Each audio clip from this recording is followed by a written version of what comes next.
And she is going to continue that legacy by manning that booth every year here at Princeton. So his legacy will continue, and we thank you for it.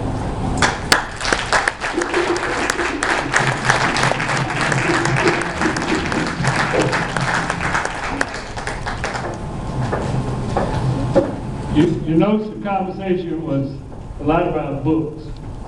When I first met Wendell, Wendell, Khonsu, we were all searching for knowledge regarding our history and our background.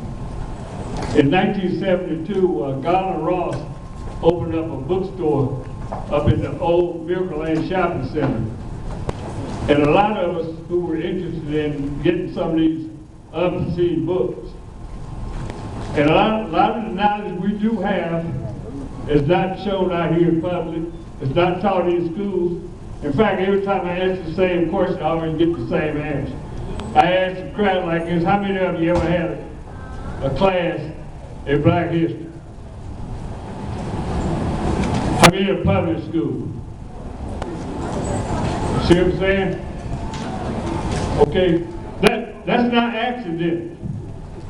So at the time, we were all searching for books that weren't readily available through the normal bookstores. In fact, at that time, and even now, most of the books that really would be relevant to us, they don't even sell.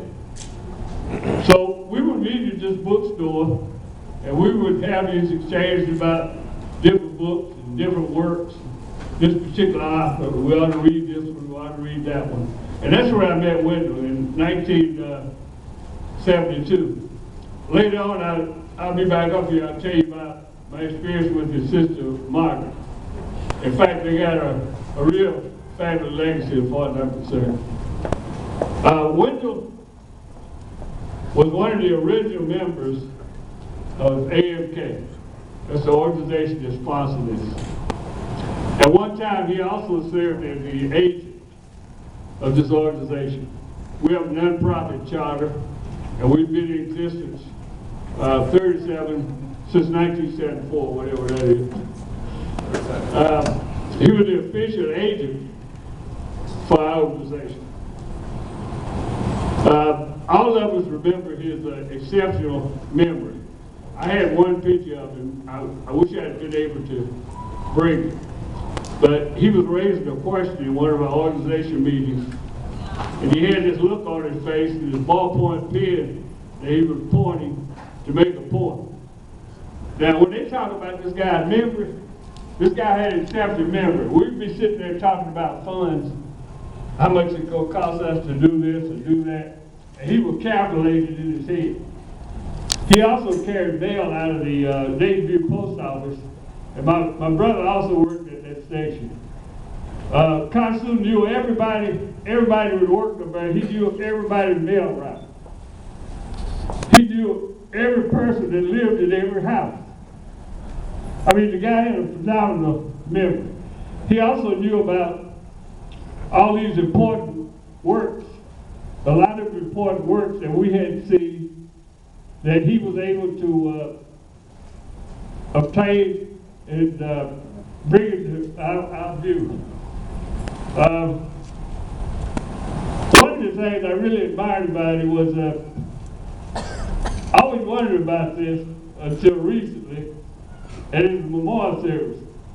Well, Wendell had a no prisoner type of attitude about certain things.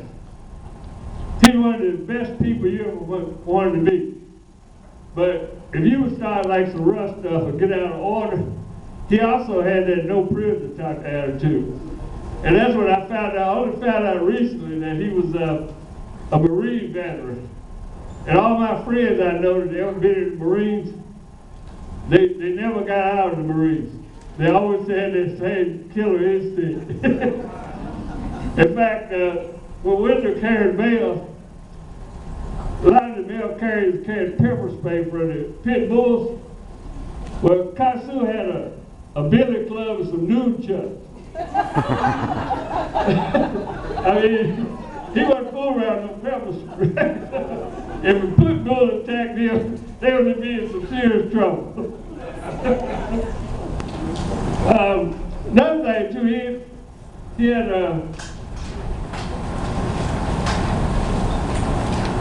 he was very instrumental in introducing us to a lot of the relevant books that we eventually studied. And we'll talk about that later on how important it is for us to be able to study these books and be able to glean some of the knowledge that our ancestors left here for us, which we don't get through public schools. And actually, that's one of the purposes the school is supposed to solve. It's supposed to solve a transmission of culture from one generation to the next. But we don't have any way of doing that without culture. But anyway, I'm going to cut my remarks off right now and say that Khonsu will always be a part of AMK, and he will also always be a part of Kwanzaa.